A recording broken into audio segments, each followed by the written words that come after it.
Have you ever seen a group of neighbors so blinded by power that they invent their own police force? Well, buckle up because this story is going to leave you shaking your head in disbelief. And before we dive in, make sure you hit that like button, subscribe for more wild HOA and Karen stories, and let me know in the comments which country you're watching from. I love seeing how far these stories reach. It all started when I moved into a quiet suburban neighborhood, or at least what I thought was quiet. The homes were nice, the lawns were trimmed, and the entrance sign proudly declared the community's name as though it was some private estate. What I didn't realize at first was that behind those perfectly painted fences lurked one of the most absurd HOA boards I had ever come across, and I've seen plenty. The so-called president of the HOA, a woman I'll simply call Karen, was notorious for controlling everything that happened on the block. She had rules for grass height, rules for the color of your blinds, even rules about how long your garage door could be left open. But none of that compared to what she cooked up next.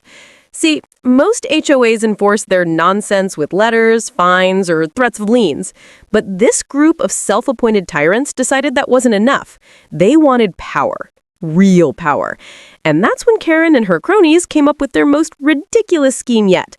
Forming their own HOA police department. They ordered uniforms online, slapped some decals on a couple of SUVs, and actually started patrolling the neighborhood like they were law enforcement. At first, I laughed. It was comical, almost like kids playing dress-up. Neighbors whispered about how silly it all looked, but nobody wanted to speak up because Karen was known for targeting anyone who challenged her authority. But things went from ridiculous to dangerous the day they decided to target me. It all started when Karen claimed my fence was an inch too high and out of compliance with her aesthetic standards. I knew better. My fence had been permitted by the county and was perfectly legal. Still, I brushed off the letters and ignored her threats, figuring she'd find a new victim to bully. But Karen wasn't about to let it go. One afternoon, as I pulled into my driveway, 2 SUVs with flashing lights suddenly boxed me in. Out stepped 3 men in uniforms with badges that looked suspiciously fake, barking about how I was under arrest for HOA code violations. Neighbors rushed outside, phones in hand, whispering about what was happening. The so-called officers strutted around pretending to be in charge, and Karen herself stood behind them with a smug grin like she had orchestrated the whole thing. What they didn't know, and what I had never told a soul in the neighborhood, was that I wasn't just any homeowner. I was a federal agent. An FBI agent, in fact. And if these clowns thought their little cosplay police act was going to intimidate me, they were about to learn a very painful lesson. But in that moment, I decided to play along. I let them strut and bark, watching carefully as they fumbled through their performance. One of them waved a clipboard with arrest paperwork that looked like it had been printed from the internet, complete with typos. Another tried to handcuff me with cheap plastic restraints that you could buy in bulk from any online store. The whole thing was beyond absurd, but the intent behind it was what mattered. They weren't just pretending, they were impersonating law enforcement. And that was a federal crime. Neighbors gasped, some even believing it was real. Karen puffed up her chest, announcing loudly that this was proof that HOA had real authority. She loved the attention, standing tall like a queen who had just ordered an execution, and the fake cops, encouraged by her, got bolder and louder. But here's the thing about people who pretend to have power. They never think anyone will call their bluff. And that was their first mistake. I knew I couldn't blow my cover right there in front of the whole street, not without escalating things in a way that could compromise my career. But I also knew this couldn't slide. So instead, I allowed them to slap the zip ties on my wrists, pretending to cooperate as the neighbors whispered in shock. Karen smirked, whispering to someone that this was just the beginning of her new HOA law enforcement plan. Inside, I was already planning my move. I knew I had every legal tool I needed to dismantle the sham operation piece by piece. What these frauds didn't know was that every step they took, every word they spoke, and every fake badge they displayed was digging them deeper into the kind of trouble they couldn't imagine. As they led me toward their SUV, I glanced around at the crowd of neighbors. Some were filming, some were whispering, and some looked genuinely frightened. This was no longer just a Karen power trip. It was a neighborhood takeover attempt. And if nobody stopped it, these fake cops would continue harassing anyone they pleased. That was something I could not allow. I stayed calm, letting them feel like they had won. Because when the time was right, I was going to flip this entire charade upside down. Karen thought she had just embarrassed me in front of the entire neighborhood. But what she didn't realize was that she had just walked herself and her fake police force straight into a federal nightmare. And that's where things were about to get very, very interesting. The neighborhood was buzzing after my so-called arrest. Videos of the incident were already circulating online, spreading through local Facebook groups and text chains like wildfire. People whispered about the new HOA police that had supposedly taken down a dangerous homeowner. Karen strutted around the following day like she had won a major victory, proudly claiming that her new private force would restore order to the community. What she didn't know was that she had made the biggest mistake of her life. That night, after being processed by their little costume squad and released, I returned home. The fake cops had threatened me with pending charges, waving their phony documents like they were legitimate court orders. It was laughable, but also deeply concerning. They weren't just pretending anymore. They were escalating. And once a group like this got a taste of fake authority, they rarely stopped. As an FBI agent, I had to tread carefully. My role wasn't just about protecting myself, it was about protecting the entire neighborhood from people who had gone too far. I pulled up every scrap of evidence I had. The fake badges, the phony paperwork, the vehicle decals ordered from cheap online suppliers, even the zip ties they tried to use. Every single piece was evidence of a crime, impersonating law enforcement. And under federal law, that was serious business. I spent the next day quietly observing. The fake HOA police patrolled the streets in their SUVs, lights flashing, handing out bogus citations. They stopped a teenager riding a bike and scolded him for reckless operation. They shouted at an elderly couple for watering their lawn outside HOA-approved hours. And of course, Karen was always there, watching proudly like a general commanding her troops. Neighbors were divided. Some believed the act, intimidated into compliance. Others rolled their eyes but kept their mouths shut, afraid of being targeted next. Karen had managed to create an illusion of authority so convincing that people were already starting to fall in line. But illusions don't last forever. I quietly contacted my field office. I explained the situation without naming myself as a resident. For now, I wanted to keep a degree of separation, to avoid tipping Karen off too early. The Bureau already had files on rogue HOAs, and this one was about to earn its place on the list. The agent on the other end listened carefully, promising that an investigation team would be dispatched. Over the next week, I kept playing along, documenting everything. The fake HOA police even tried to fine me again, this time claiming I owed thousands for non-compliance. They stuck their phony notices on my front door, stamped with a seal that looked suspiciously like a clip art eagle. It was almost comical, but also disturbing in its brazenness. Karen was convinced she had built an empire, one where her word was law. But empires built on lies crumble quickly. One night, I returned home late and found one of their SUVs parked across my driveway. Two of the fake officers stepped out, puffing out their chests like they were state troopers. They demanded to search my vehicle for HOA violations. That was the final straw. I let them yap and posture, carefully recording the entire encounter with a hidden camera. When one of them reached for his plastic restraints, I smiled inwardly. Every second was another nail in their coffin. The following morning, I sent the recordings, documents, and photos directly to the Bureau, and this time, I identified myself. Within hours, the wheels were in motion. The FBI doesn't kick down doors without preparation, and this case required careful timing. Karen and her fake HOA police had built a dangerous illusion, but illusions collapse fast when exposed to daylight. The plan was simple. Let them run their operation one last time, then move in. And sure enough, the perfect opportunity came quickly. Karen announced a neighborhood compliance sweep.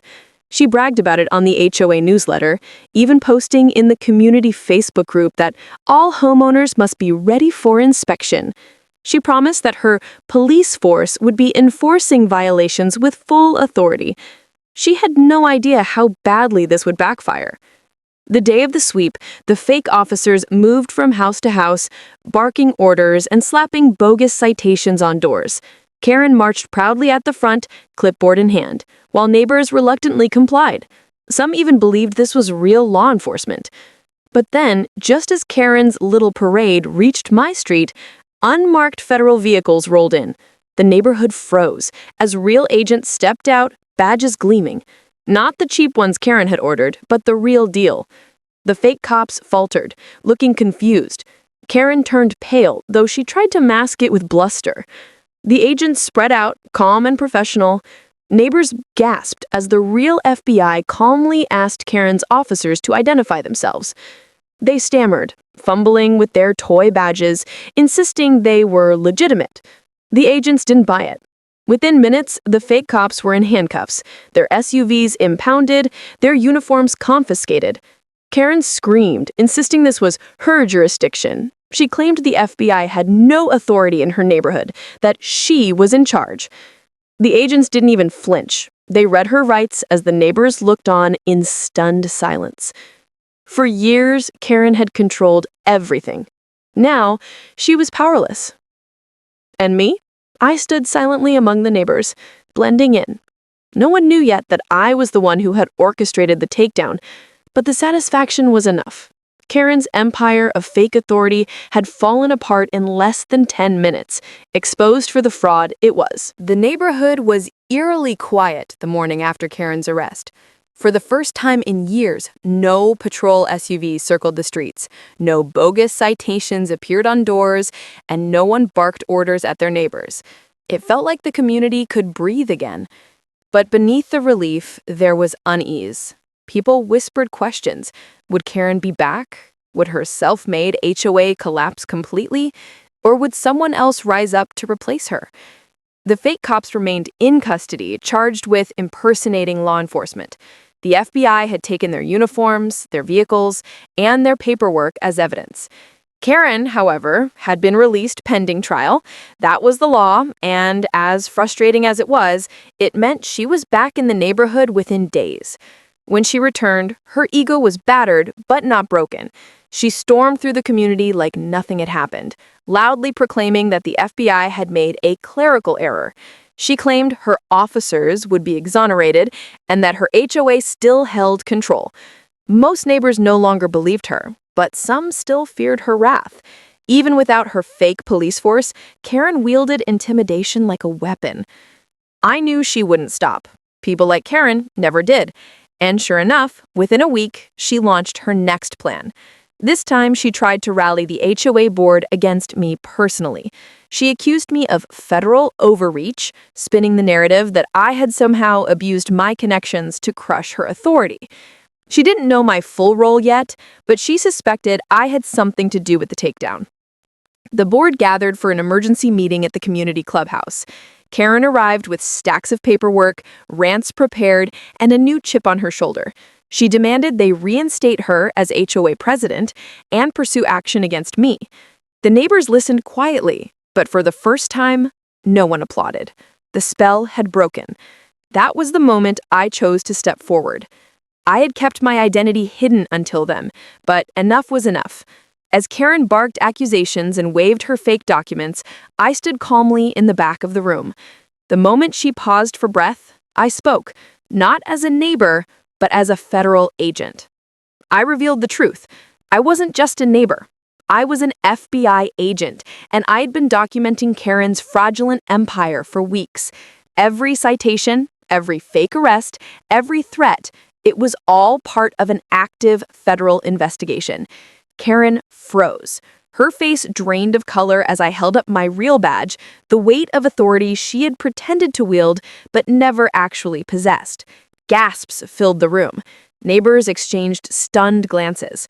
For years, Karen had terrorized them with illusions of power, and now the tables had turned. I explained, calmly and professionally, that the FBI had built a case against Karen and her so-called officers.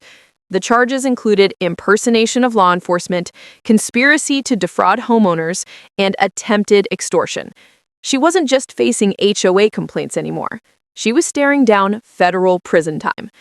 Karen tried to recover, screaming that I was lying, that this was a setup, but no one believed her anymore. The board members sat in silence, their expressions grim. Neighbors stood taller, no longer afraid. The fear that had gripped the community had vanished in an instant. And Karen, realizing the room no longer belonged to her, broke down. She shrieked and stormed out, slamming the clubhouse doors behind her. That was the last time she ever tried to publicly lead the HOA. In the weeks that followed, life in the neighborhood transformed. The fake police force was disbanded, their equipment seized. The HOA board, embarrassed and shaken, voted to restructure entirely, implementing strict oversight and accountability. For the first time, homeowners felt like they actually had a voice. The reign of intimidation was over. Karen, meanwhile, faced trial. Her once proud boasts of authority became her downfall in court, where the mountain of evidence against her left no room for excuses. Neighbors testified about her threats, recordings played of her fake cops barking orders, and photos displayed of the phony documents she had shoved on people's doors. The jury didn't take long. Karen was convicted and sentenced, her empire reduced to ashes. As for me, I quietly resumed my life in the neighborhood. Some neighbors still looked at me differently now that they knew who I really was, but most were grateful. They knew I hadn't just defended myself, I had protected the entire community from a fraud that had gone too far. One evening, as I walked down the quiet street, I passed the clubhouse. A group of neighbors waved at me, smiling, free from the fear they had once lived under. The transformation was complete. The HOA no longer ruled by fear. It was back to being what it was supposed to be, a group of homeowners looking after their community, not a dictatorship under Karen's thumb. And while I knew my work as an agent would take me elsewhere eventually, there was a certain satisfaction in knowing that here at least, the battle had been won. The fake cops were gone, Karen was gone, and the neighborhood was finally free. It all started when a fake HOA police squad tried to arrest me on my own property, and it ended with Karen's empire destroyed because she had picked a fight with the one person she never should have crossed, a federal agent who lived right next door.